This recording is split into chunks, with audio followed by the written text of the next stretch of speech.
weird how exhausting a pretty long drive or a day of driving can be. Like, why would it really make you that tired? All you're doing is just kind of sitting there holding something.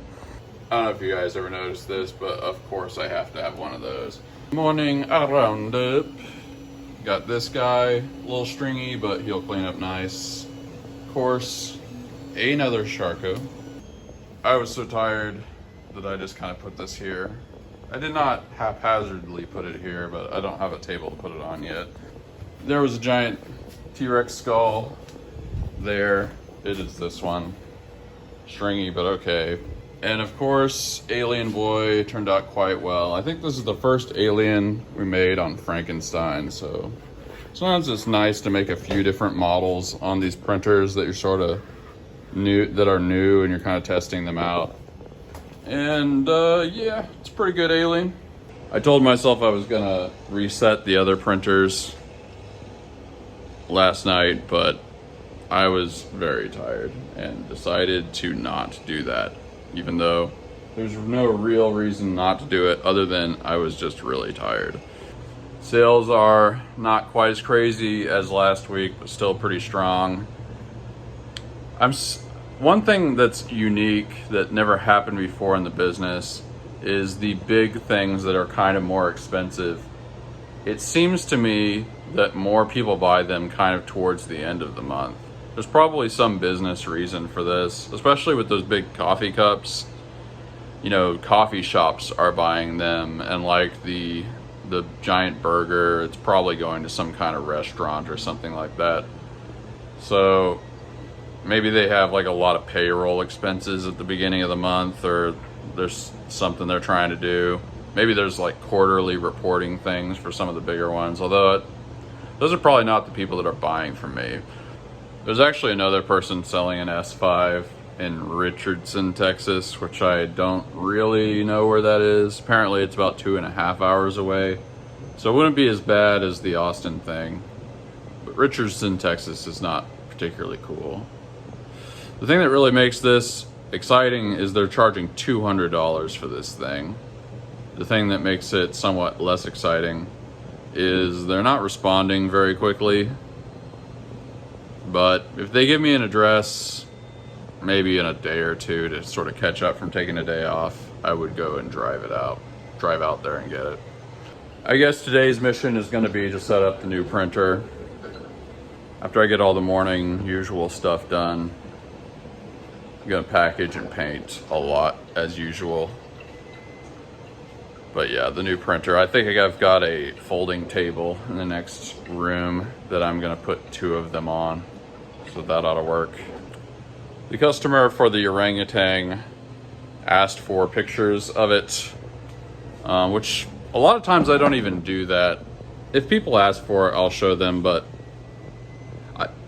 anyone that's a graphic designer, which I have a degree in graphic design, will know that there are real disadvantages to allowing customer input. I know that sounds crazy, but the thing is, when somebody hires you, what they're really hiring you for is like your artistic judgment. What you need is the basic facts that are important to them. But like if they were an artist, they could make it, you know? They don't know how to make something that's really cool most of the time. So most of their input is going to make the thing less cool.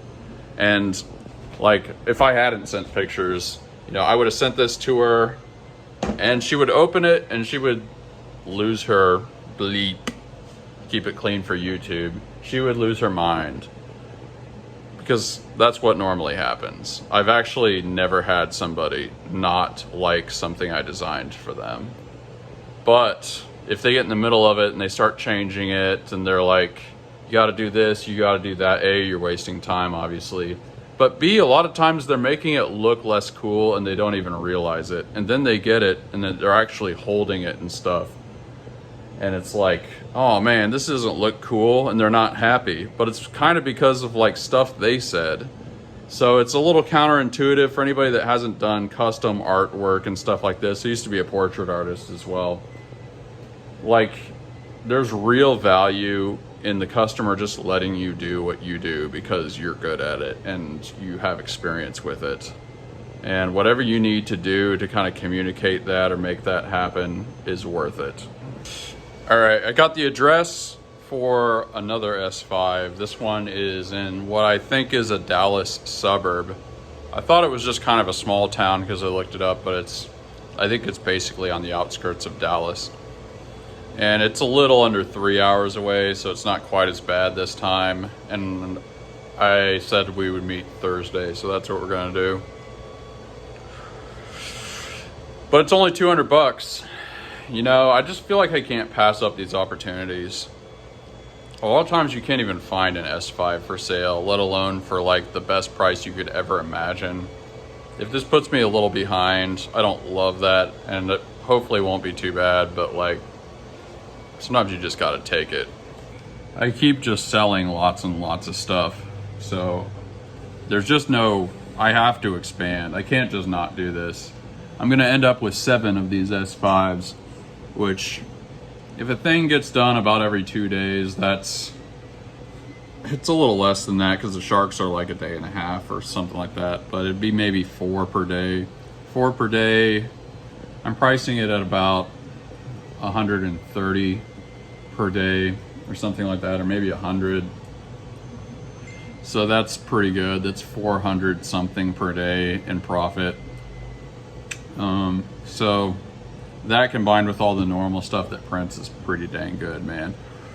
We actually just sold another cheese like this, and it's nice that I just have it ready to go. Longtime viewers will remember we printed 2 cheeses and 1 was extra. It's not super easy to tell, but these sounds mean we're probably gonna have to replace the motor soon. So maybe you'll get to see how to do that. All right, if I ever needed coffee, it's today. Oh, that's fun. Man, why is there always just something? How did this tire drive for like 300 miles yesterday, being totally fine, and just now go flat? Why? I do have a spare.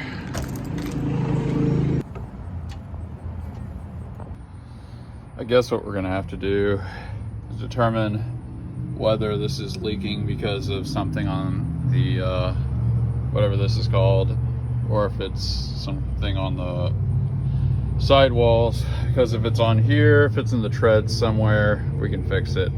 All right, let's hope the spare tire is not flat. Oh yeah, that is probably functional.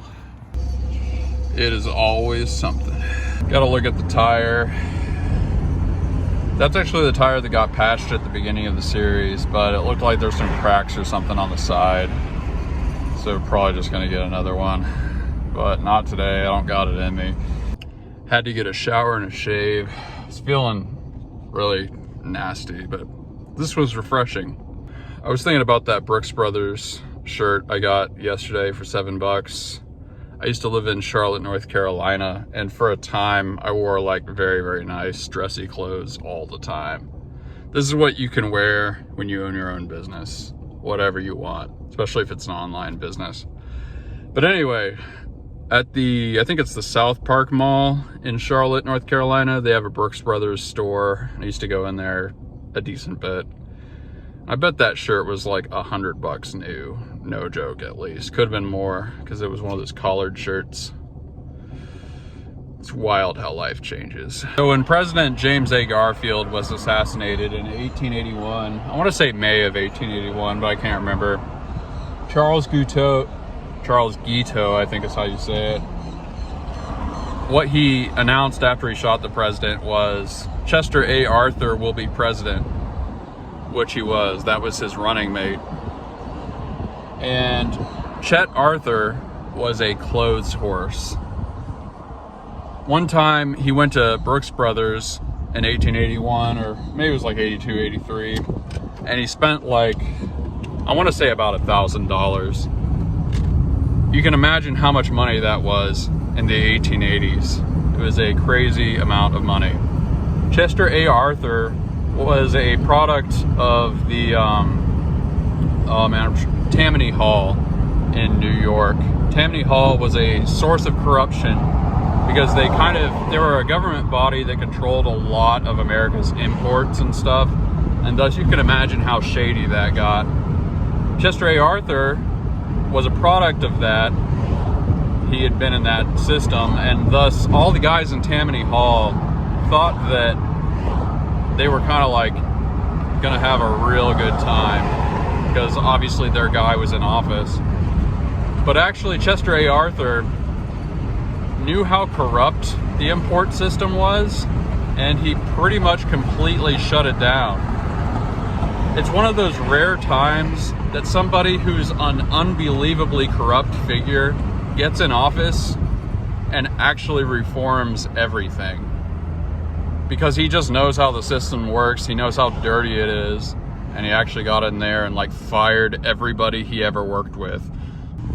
By contrast, Ulysses S. Grant was somebody who, especially after the Civil War and everything, everybody in the North at least regarded him as an incredibly good man. And he was a drunkard, but he was like probably a pretty solid guy. I mean, this is somebody who rose up through the ranks very, very quickly because he actually was just a great general. And, you know, it's seen real difficulty and real struggle, and obviously most politicians don't. But once he became president, he kind of treated Washington like he was a general again, and just appointed people that agreed with him to everything.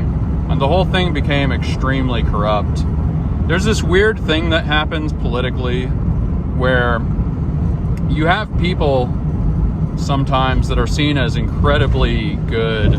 They put a good face on government, but that allows government to become extremely corrupt because people trust it. Whereas there are sometimes politicians who are ostensibly very untrustworthy and seem kind of scummy as people, but like because nobody trusts them, they actually keep the politicians accountable. And sometimes those administrations actually turn out pretty well. It's a very like Taoistic yin-yang kind of thing. There's corruption in nobility, and there's a tiny speck of nobility in corruption. I don't need this coffee as much as it needs me. I should cancel my Netflix. I literally never watch it anymore. I don't even know why I have it. The last thing I watched on Netflix, it was some show that was set in Britain, like slightly in the future, and there were a bunch of people in a parade waving these British flags, and I jokingly said, oh, these must be the bad guys. But then they were. It was just like some British people being patriotic, and that's like the embodiment of all evil now. Netflix is like the new gym membership. The only reason you have it is because like you just haven't put in the effort to cancel it yet. I'm sure Netflix has good stuff. I'm not trying to make anybody mad. I just don't have time to watch crap like that anymore. I don't watch anything, really. I make dinosaurs and aliens and robots, and that's my life. Oh yeah, the person yesterday gave me 2 boxes of filament. The good round shape that it talks about is actually not that important. If you measured my filament, you would find that it's thicker in one direction than another. You would think that would be a really bad thing or make it not work, but it kind of doesn't matter that much. When it goes into the hot end, it melts. And like whether it was kind of the perfect shape before it melts doesn't really matter that much. What matters is if the same amount of volume of plastic is going through the hot end, a consistent amount of volume. So I don't know why I went on a tangent about that, but it's an aspect of filament making that is true. Just got this guy listed. I think I may have explained this in a previous episode or something, but the way I can do these really cheap custom jobs compared to what you'd have to charge otherwise is because I can just make them products. And even if you only sell the one custom job, you might sell some more. and that helps the price. I'm having to develop products anyway, so you might as well just have customers pay for you to develop a specific product that they want. And I've done a couple hundred of those, I think. It's really kind of great for everybody. The customer gets a custom, often painted product that is specifically what they want for a price that they just could never get it before. Like if you've ever commissioned a 3D artist to make a thing, it's like, I mean, it's been a while since I looked at this, but you can pay hundreds of dollars. I can charge much, much less than that. So it's good for the customer, and it's good for me, because then I get products paid for to develop. From a couple episodes ago, you might remember me talking about these printers, these being the worst printers ever visited upon humanity. There are plagues that are more pleasant than these printers. So we are going to use the table that they are on for the printers, the new printers that actually deserve our love. Man, I cannot emphasize enough, these Tronxy printers are just garbage. Look how big that garbage is. But anyway, we're gonna clean off this table. This is all the stuff that was under the printers the whole time.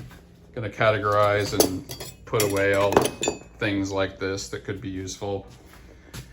And we're moving this table in the next room. Well, it's a pretty ugly table, but it will work. Once some of this is kind of over, I think I need to take a day or two and just organize the crap out of the shop. Like, it's not totally horrible, but it could be a lot neater looking. Seems like it's gonna fit pretty well. It's about the right size, and I can sort of visualize that you can fit 2 of these on there somewhat comfortably. Just got to get the glass bed on there and everything hooked up, and should be good to roll on this guy. Check this out. The person that owned this S5, sorry, this thing's dusty. The person that owned this S5 installed a traditional Z-axis stop instead of the probe thing, which is what I do. Basically, they came to the same conclusion as me. Thought I'd say a little bit about the spool holders I use for these things. Initially, what I was doing is I was printing these things. This is a spool holder design that I used. Obviously, it is 3D printed, and I made 2 of them. But I discovered that you can just do this. This is just a piece of extrusion. I usually secure it with zip ties here, and we just attach, you know, we screw it on, and however you can, and you just get this thing that's normally mounted there, turn it upside down, and it kind of holds the spool in the perfect position. The reason you don't want to put the spool here like it would normally be is for very tall things. Once it starts getting up here, it's like really kind of stretching the filament at a weird angle. I find it works much better when you do it like this. So your results may vary, but while this is a kind of dumb looking solution, it actually works really well, and it's super simple. Something that's fun about buying used printers is you get to see like the mistakes that they were making. Like, you might notice this Bowden tube is extremely long. Like, what you typically want, the best that I find, is you want it to be a little bit longer than this distance. But this is like, they took the whole thing of tubing and just made a Bowden tube out of it. Now, the reason you don't want to do this is because the longer that, I mean, I don't exactly know this. This is just from my experience. The longer this tube is, it seems like the more resistance there is in pushing the plastic through it. Now, sometimes that doesn't matter that much, but there's also a thing where like this gets in the way. Like having this giant tube, like it'll fall down into the print, and then it can get under the extruder like this. And like, it's just a pain. So there's a lot of things that can go wrong, and there's actually kind of no benefit Plus, tubing is really inexpensive. Maybe in the early days it was more expensive, I'm not sure. But it's not like an arm and a leg just to get a whole bunch of tubing. Here's another interesting thing I just figured out. So if you have a printer that has a thing for a filament runout sensor, like this, you can take an end stop like this and just hold the thing down, and that will do the same thing as a filament runout sensor. But what I just figured out is you have to have a clip on here, and I was gonna use this. You might think, why wouldn't this work? But this would. It's because this is made of metal. It made the printer restart when I did that.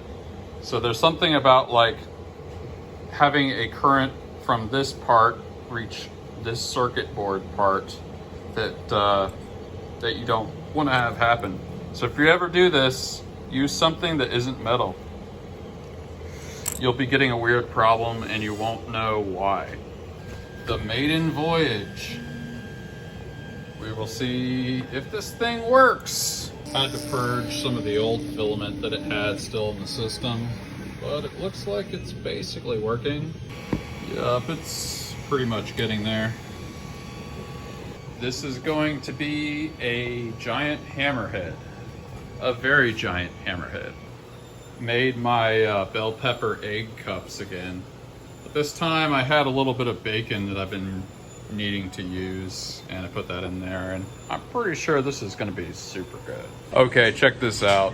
This might be a 3D printing geek thing, but I took the Bowden tube out of this because I was getting weird, inconsistent results. This is what came out. Now, anyone that doesn't know, this is supposed to look like this. In other words, the filament was going in, but it wasn't really reaching the nozzle, or it was very inconsistently reaching the nozzle. They must have really tried to figure out what was going wrong with their printer. Maybe that's why they sold it. Here's a question for today. I was just listening to this podcast from Chris Williamson, and he asked this question. And I was trying to think what the answer to this question would be for me. Maybe I'll think about it for a while and tell you guys. But write in the comments, what is the most difficult situation you've ever MacGyvered your way out of? And what it's trying to get at is like, what is the most unique, difficult situation, unexpected situation that you've ever come up with like some novel solution for? Something that you couldn't have expected that you were going to guess how to do it or get out of it or whatever. I think you guys kind of get the general feel of it. So write in the comments, what's the most difficult situation you've ever MacGyvered your way out of? I feel like there's going to be some pretty good stories in the comments on this video. I won't just keep talking on and on about this, but sales are still higher than they were when I started the pricing thing about a week and a half ago. So I feel like the business is once again at its peak. I think where the business is now is higher than the peak was, let's say roughly 3 years ago. And anyone that, I guess nobody knows this, I've never talked about it. My business started out pretty strong with a couple of products that I maybe kind of got lucky with. I had one product that I sold well into the six figures of, and that started within a couple of months in 2018, I think it was. Yeah. And that really turned things around. I was going through the divorce at the same time, so that was a very tumultuous moment. Yesterday going to Austin kind of made me think about all this stuff again. But anyway, that built the business. Within a couple of years, I got into making filament, which is obviously a big part of this. And probably a few years after that, I really hit the peak where I was making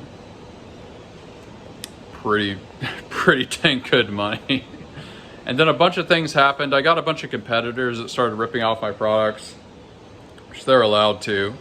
And that ultimately did kind of make me better because it got me into the big 3D printing.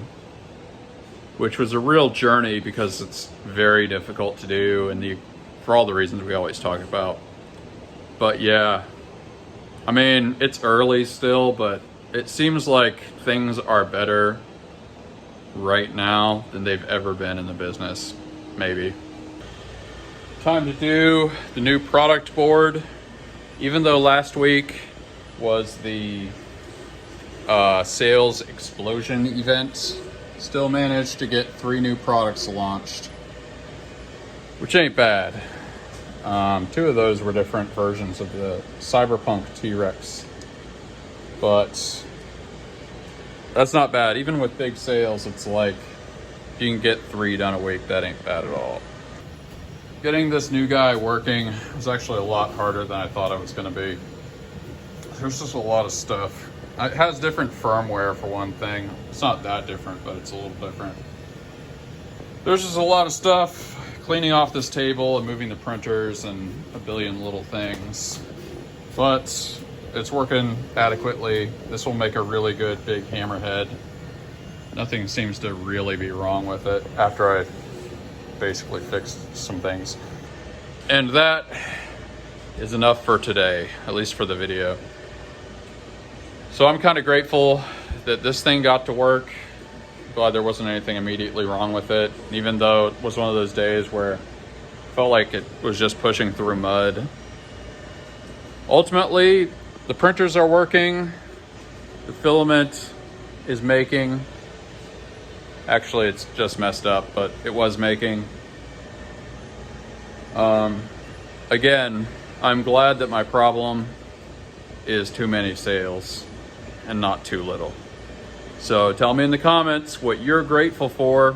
It's a good practice. Got to cultivate that gratitude because life is rough and you got to be rougher. Peace out, guys.